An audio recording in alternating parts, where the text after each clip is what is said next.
दुनिया की कुछ ऐसी घटनाएं जिन्हें इतिहास के सबसे अजीब इवेंट्स में से एक माना जाता है, जिन्हें जानकर आप भी हैरान हो जाओगे। नंबर 1, 20 अगस्त 1966 को ब्राजील के विंटम हिल्स पर दो आदमियों की बॉडीज मिली, जिनका नाम मनोएल परेरा और मिगेल हॉजे था। ये दोनों इलेक्ट्रॉनिक रिपेयर मैन थे जो कैंपॉस डॉस गोटाकाजेस से आए थे, जो कि विंटम हिल्स से काफी ज्यादा दूरी पर है। साथ ही उनकी फैमिली ने कुछ दिन पहले ही रिपोर्ट किया था कि वो अचानक से गायब हो गए हैं। जब उनकी बॉडीज मिली तो उनके पास कुछ ऐसे अनयूजुअल आइटम्स मिले जो इस केस को और भी कंफ्यूजिंग बना रहे थे। उन दोनों आदमियों ने लीड मास्क पहन रखा था। ये मास्क बिल्कुल सिंपल थे, जो एक्सरे रूम में रेडिएशन से बचने के लिए यूज होते हैं, लेकिन उनका इन मास्क को पहनने का क्लियर पर्पस नहीं पता चल रहा था। साथ ही उन्होंने वाटरप्रूफ कोट्स भी पहने थे, जिसमें एक अजीब सी नोटबुक मिली। उस नोटबुक में कुछ क्रिप्टिक इंस्ट्रक्शंस लिखे थे जो काफी ज्यादा पजलिंग लग रहे थे। पुलिस इन्वेस्टिगेशन ने कहा कि दोनों आदमी किसी मिस्टीरियस रिचुअल या किसी साइंटिफिक एक्सपेरिमेंट का हिस्सा हो सकते हैं, क्योंकि उनकी बॉडी पर किसी भी इंजरी के निशान नहीं मिले और ना ही उनके पास पॉइजन मिला। उनके पास से मिले लीड मास्क और क्रिप्टिक नोट ने इस केस को और भी ज्यादा मिस्टीरियस बना दिया था, जिस वजह से इस केस का फाइनल कंक्लूजन कभी नहीं निकल सका।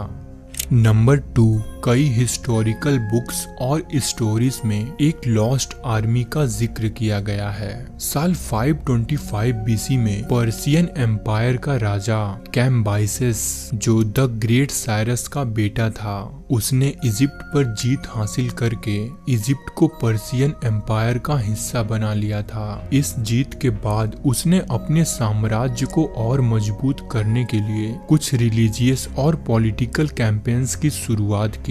कैम्बाइसेस का मेन टारगेट था सिवा ओसाइसिस में मौजूद एमोन का ओरेकल, यानी एमोन का मंदिर।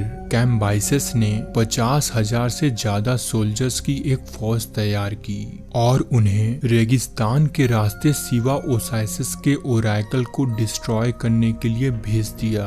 उन सोल्जर्स को वेस्टर्न डेजर्ट के रास्ते सिवा ओसाइसिस तक पहुंचना था, लेकिन वो फौज कभी भी अपने डेस्टिनेशन तक नहीं पहुंच सकी और बीच रास्ते में ही रहस्यमयी तरीके से गायब हो गई। एक महान ग्रीक हिस्टोरियन हेरोडोटस ने लिखा है कि जब ये आर्मी डेजर्ट के बीच में थी तो एक बहुत शक्तिशाली और खौफनाक स्ट्रोम आया था, जो शायद एक सैंड स्ट्रोम था, जिसने पूरी फौज को रेत में दफन कर दिया। इसमें सबसे अजीब बात ये थी कि इसके बाद उन 50,000 सोल्जर्स में से किसी एक की भी बॉडी नहीं मिली, ना ही उनके हथियार मिले और ना ही उनके पास का कोई सामान मिला। इस आर्मी का डिसअपियर होना इतिहास की एक बड़ी पहेली बन गई। स्कॉलर्स और हिस्टोरियंस ने सोल्जर्स के डिसअपियरेंस के कई एक्सप्लेनेशन दिए, लेकिन इसका एग्जैक्ट रीजन आज तक नहीं मिल सका। नंबर 3, 17th से 19th सेंचुरी तक इंग्लैंड और यूरोप में घरों के फायर प्लेसेस यानी चिमनीज को साफ करने के लिए बच्चों का इस्तेमाल किया जाता था, जिन्हें क्लाइंबिंग बॉयज या चिमनी स्वीप्स कहा जाता था। चिमनी काफी तंग और घुमावदार होती थी, जिसमें बच्चे आसानी से अंदर चले जाते थे। ये प्रोफेशन इंडस्ट्रियल रेवोल्यूशन के दौरान काफी कॉमन हो गया था, जब बड़े बड़े शहरों में चिमनीज काफी ज्यादा बनाई जा रही थी। साथ ही उन बच्चों के साथ क्रूएलिटी भी बढ़ती जा रही थी।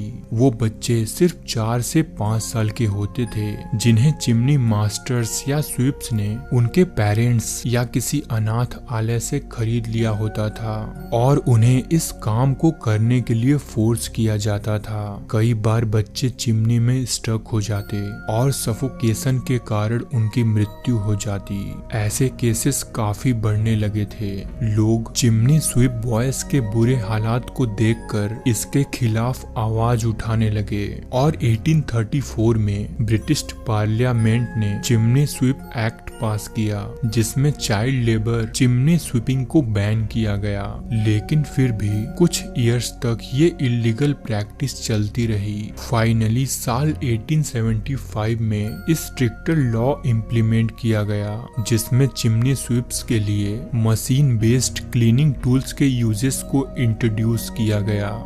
नंबर 4, 1971 में नॉर्थ अम्बरलैंड के हैक्सम टाउन में रहने वाले 2 बच्चे कॉलिन और लेस्ली रॉबसन अपने गार्डन में डिगिंग कर रहे थे। तभी उन्हें वहां 2 अजीब स्टोन हेड्स मिले।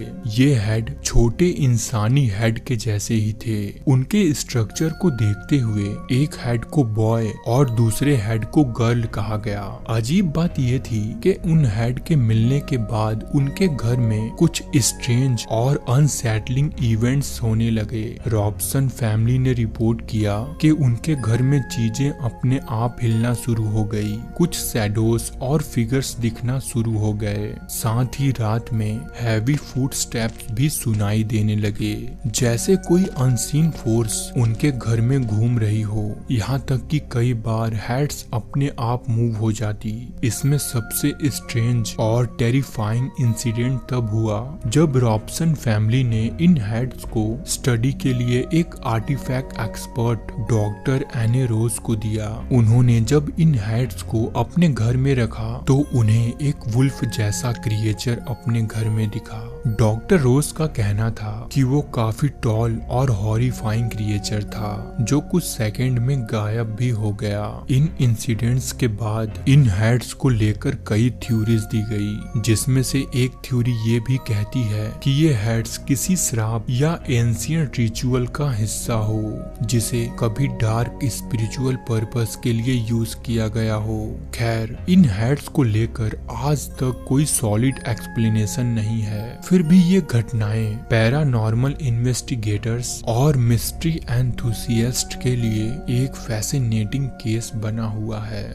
नंबर 5, यूएस के मिसिसिपी में सेकेंड वर्ल्ड वॉर के दौरान कुछ अजीब से इंसिडेंट्स की शुरुआत हुई। मिसिसिपी के एक छोटे से टाउन पास्कागोला में एक मिस्टीरियस इंडिविजुअल रात को लोगों के घरों में चुपके से घुसता था और लोगों के बाल काट लेता था। ये अटैकर, जिसे फैंटम बार्बर के नाम से जाना जाने लगा, मोस्टली यंग गर्ल्स को अपना शिकार बनाता था। जो चीज इस केस को और भी अजीब बनाती है वो ये थी कि फैंटम बार्बर बिना कुछ चुराए सिर्फ लोगों के बाल काटकर चला जाता था। एक स्पेसिफिक केस में एक कपल पर बार बार अटैक किया गया, जिसमें उन्हें अनकॉन्शियस भी किया गया था, लेकिन फैंटम बार्बर के मोटिव को कभी समझा नहीं जा सका। लोकल पुलिस ने इस मिस्ट्री की जांच शुरू की, लेकिन वो अटैकर का पता नहीं लगा सके। कई बार विटनेसेस ने बताया कि उन्होंने ब्लैक कपड़े पहने एक मिस्टीरियस फिगर को देखा है, लेकिन उसकी आइडेंटिटी कभी कंफर्म नहीं हो पाई। इस इंसिडेंट की वजह से कम्युनिटी में एक पैनिक सिचुएशन क्रिएट हो गई, जिसने लोगों को रात में अपने घरों में जागने पर मजबूर कर दिया। आज भी लोग उन घटनाओं को अपने दिमाग में एक हॉरिबल स्टोरी के रूप में याद करते हैं। नंबर 6, 19 फरवरी 1994 को कैलिफोर्निया के एक हॉस्पिटल रिवरसाइड जनरल में एक लेडी ग्लोरिया रेमेराइज को काफी इमरजेंसी कंडीशन में एडमिट कराया गया। ग्लोरिया की तबीयत अचानक बहुत खराब हो गई थी। उस वक्त उनकी एज सिर्फ 31 ईयर्स ही थी। जब डॉक्टर्स ने उनका ट्रीटमेंट स्टार्ट किया तो उन्हें ग्लोरिया की बॉडी का बिहेवियर काफी अनयूजुअल लगा। जब नर्स ने उनका ब्लड सैंपल लिया तो उन्होंने कुछ अजीब और एबनॉर्मल चीजें देखी। उन्हें ब्लड सैंपल में एक स्ट्रेंज अमोनिया जैसी स्मेल महसूस हुई। साथ ही उनके ब्लड के अंदर कुछ क्रिस्टल्स और एक ऑयली सब्सटेंस भी नोटिस किया गया। उनके ट्रीटमेंट के दौरान डॉक्टर्स और नर्सेस को स्ट्रेंज सिम्टम्स होने लगे, जैसे चक्कर आना और सांस लेने में दिक्कत जैसी परेशानियां होने लगी। ऐसे करके टोटल 23 मेडिकल स्टाफ बीमार पड़ गए, जिसमें से 5 को हॉस्पिटलाइज भी करना पड़ा। आखिरकार ग्लोरिया को स्टेबलाइज नहीं किया जा सका और उनकी मृत्यु हो गई। इसके बाद एक एक्सटेंसिव इन्वेस्टिगेशन शुरू की गई ताकि पता लगाया जा सके कि ग्लोरिया के बॉडी में ऐसे सिम्टम्स क्यों हो रहे थे। इस केस की वजह से मेडिकल कम्युनिटी में काफी चर्चाएं और रिसर्च इनिशिएट किए गए, लेकिन अब तक ये मिस्ट्री सॉल्व नहीं हो पाई कि उनके बॉडी में एग्जैक्टली क्या हुआ था। आज भी ये केस एक अनसॉल्व मिस्ट्री बना हुआ है, जिसे द टॉक्सिक लेडी के नाम से जाना जाता है। ये घटना मेडिकल हिस्ट्री के सबसे पजलिंग और स्ट्रेंज केसेस में से एक है। नंबर 7, अमेरिका के ग्रेट प्लेन्स रीजन में 1930s के दौरान लोगों को एक भयंकर नेचुरल क्लाइमेट का सामना करना पड़ा था, जिसे द डस्ट बॉल और डर्टी 30s के नाम से भी जाना जाता है। इसमें सबसे अजीब बात यह थी कि ये डिजास्टर नेचुरल नहीं था, बल्कि ये ह्यूमन एक्टिविटीज और नेचर के कॉम्बिनेशन का रिजल्ट था, जिसने लाखों लोगों की जिंदगी पर असर डाला। असल में उस समय वहाँ के फार्मर्स इंटेंसिव फार्मिंग कर रहे थे, जिसकी वजह से वहाँ के सॉइल का नेचर स्ट्रक्चर डैमेज हो गया था, और जब सूखा पड़ना शुरू हुआ तो सॉइल लूज होने की वजह से हवा में उड़ने लगी, जिसकी वजह से मैसिव डस्ट स्टॉर्म्स आने लगे। ये डस्ट स्टॉर्म्स इतने बड़े और इंटेंस होते थे कि पूरे टाउन को धुंधला कर देते थे। इससे लोगों की हेल्थ पर भी बुरा असर पड़ रहा था। हजारों फार्मर्स और फैमिलीज को अपना घर और जमीन छोड़ना पड़ा। काफी लोगों ने वेस्ट की तरफ माइग्रेट किया। इस घटना ने फार्मिंग और इन्वायरमेंटल प्रैक्टिसेस को लेकर ह्यूमंस को एक इम्पोर्टेंट लेसन दिया कि हमें नेचर को सस्टेनेबल तरीके से हैंडल करने की कितनी जरूरत है। दोस्तों, उम्मीद करते हैं कि आपको हमारी ये वीडियो पसंद आई हो। अगर वीडियो अच्छी लगी तो वीडियो को लाइक और चैनल को सब्सक्राइब करना ना भूलें। मिलते हैं नेक्स्ट वीडियो में। धन्यवाद।